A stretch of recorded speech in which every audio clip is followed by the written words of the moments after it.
The beloved Marine Corps and military in general are the few and the proud fighting force that we honor and love as we show patriotism towards America and what it stands for. But there's some things that do come up that bubble up, and this is going to show the ugly side of what it looks like to be a Marine in the United States Marine Corps when you're not working. Everybody knows that you are supposed to get 3 hot meals, a cot, healthcare, and college benefits, and everything is supposed to be great. But sometimes that goes over onto social media and probably is something that many of Marine Corps leadership over at Camp Lejeune don't want to be exposed.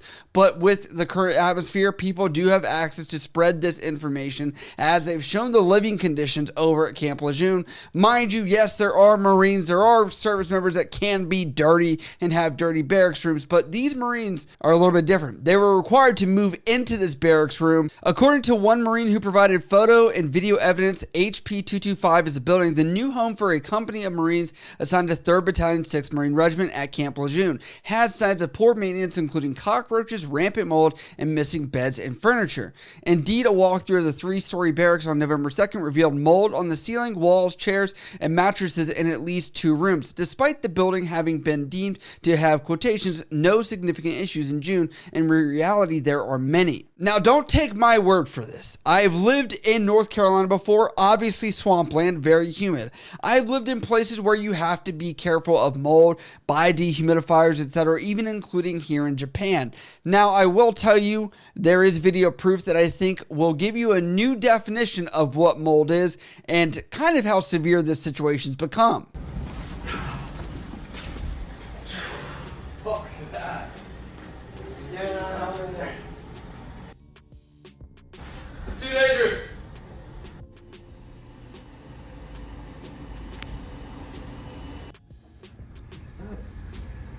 The Hogan doesn't have a rack. No fucking rack. This is not just a little bit of mold. This is like the entire room. Like, I would probably throw out that chair that was right there. Now, it does look like they have talked to leadership. There is a Marine that's gone anonymous that's talked to Task and Purpose to report on this article, and there are a few things he said which follow, and they say this. Everyone is well aware of the conditions of the barracks, the Marine told Task and Purpose, on condition of anonymity.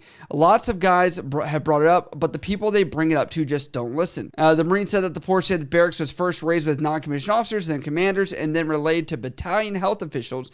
The Marine said that the issue was even brought up directly to the battalion commander, Lieutenant Colonel Ryan R. Gordonier, during a unit-wide formation sometime in August or September. Nonetheless, the Marines were ordered to move into the building earlier this week. So if you see this timeline, it does look like the barracks were reported to be good in June. It was then talked about in the realm of around August. We're now looking at November. That's a pretty long time to say that these barracks have been noted to have mold issues. And obviously it doesn't get to this point overnight. I'm not a mold expert, but I am a common sense kind of guy that says this had to have been noted at some other point. The Marine continued to say if it was the other way around and they had to live in these barracks, they wouldn't live in this.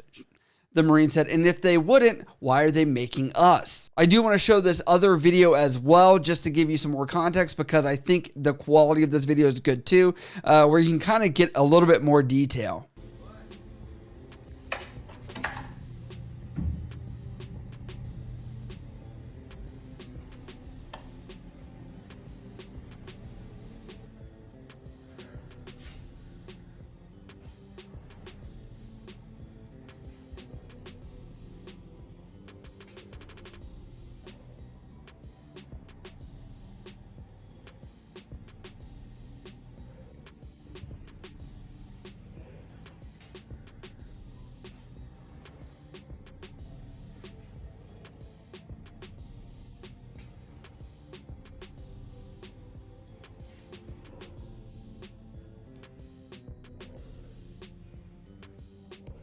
The Marine continued to say, I have a bunch of friends and they're all saying their rooms have mold in it somewhere. He said, every room has mold in it in some shape or form and they've all found cockroaches in them. Now, it does look like Marine Corps leadership over at Camp Lejeune has spoken on this issue and made an official response, which seems a little bit dismissive in my own personal opinion, but I'll bring up a point and you be the judge of that.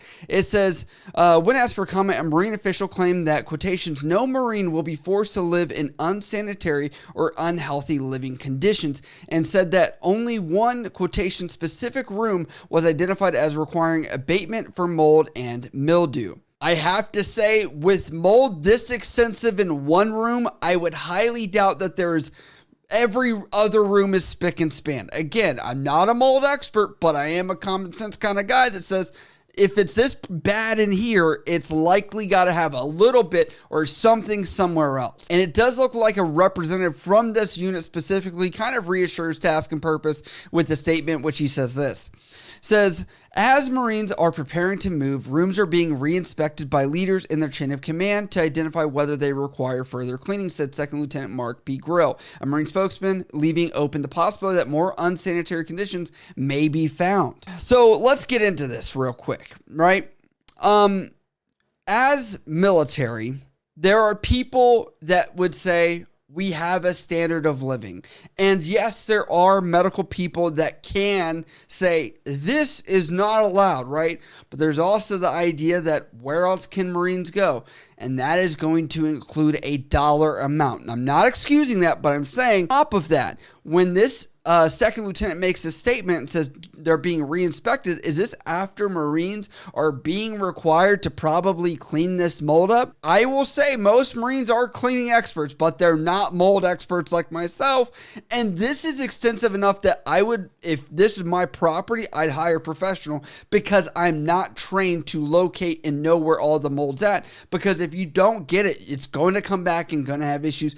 And to be fair, yes, Camp Lejeune, North Carolina, is going to be humid. Yes, it is going to need to be maintained as, you know, best you can, and get a dehumidifier and clean and properly do all that. And then we wonder why we have people that are trying to get out of the barracks, get married as quick as possible because the standards of living are going to be higher out there. And on top of that, you're going to have people that don't want to be retained because they're like, I could make even a little bit marginally better, have a roommate still out in town by myself, being a civilian, growing a beard, not being yelled at all the time, and being able to actually have a better quality of life, which is very unfortunate. I will tell you my personal experience on this in regards to mold. I haven't had any. I've actually been very fortunate with my barracks rooms, but I will say that looking at this, I'd rather sleep out with my ISO mat and my sleeping system outside because it would be a better situation where I wouldn't be worried about bugs, mold, all this other stuff that's coming with it. We saw over at Fort Bragg, there was issues with base housing over there. There have been notorious issues with contracts that have not been upheld this quality of life or standard of living across the military in general. So I want to bring the question to you guys. Is this something that should be military ran and owned as a process and kind of trusted and held up to that standard of having barracks managers, etc.? Or do you think that it would be more inclined to have some kind of civilian embodiment into the barracks arrangement here and ensure that there is oversight on this and making sure that these facilities are upkept based on a contract?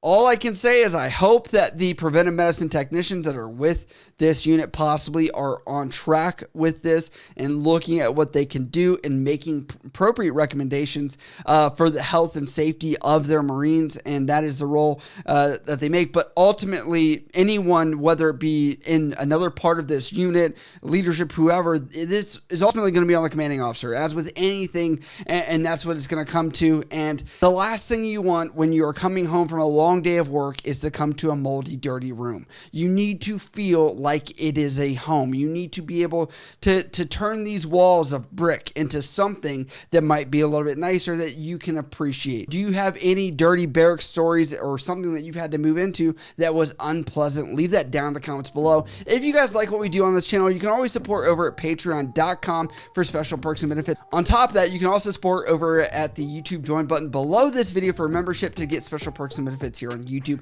As always, if you guys have questions about this or anything else, you can always hit me up on Instagram, Snapchat, Twitter, or down in the comments below. I love you guys. I'll see you next time.